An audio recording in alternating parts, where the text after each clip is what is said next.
Welcome to the Daily Dad Podcast, where we provide one lesson every day to help you with your most important job, being a dad.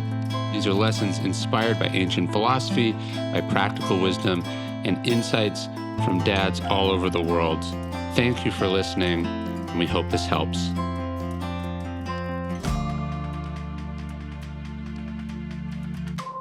You must raise and educate them the same. Are there differences between boys and girls? Of course. Anyone that tells you different either isn't a parent or they have some agenda that's blinding them. There are sex differences in every other animal that ever existed. Humans are not exempt. But what does this matter? Honestly, it doesn't matter. Not in terms of your day-to-day obligations and opportunities as a parent. Because the things we want to teach our kids, well, there's nothing gendered about it. We want them to be smart. We want them to be resilient. We want them to be decent. We want them to know how to figure stuff out. We want them to become themselves. And none of that has anything to do with their genitals.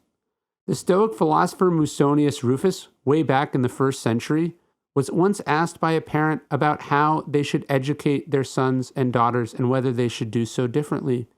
Even then, despite all the biases and restrictions of his time, Rufus understood what really mattered.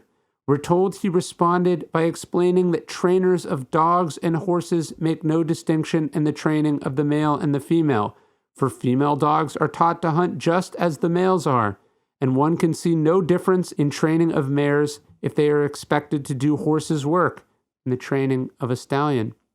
Your goal, as we've talked about before, is to raise an eagle.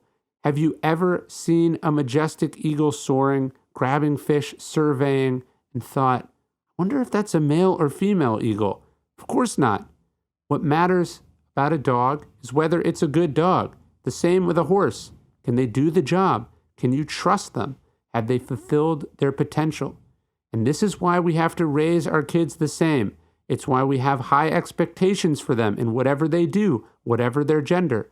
It's why our expectations pay no mind to society's expectations, whether it's some dumb stereotype about what girls can't do or boys shouldn't do. We want them to be great. We want them to be good. We want them to be whatever and whomever they were meant to be. Everything else is irrelevant. Hey, thanks for listening to the Daily Dad Podcast. You can get this via email every day as well at dailydad.com. Please leave us a review in iTunes. Most importantly, if you know any dads or parents who benefit from these messages, please spread the word. Thanks.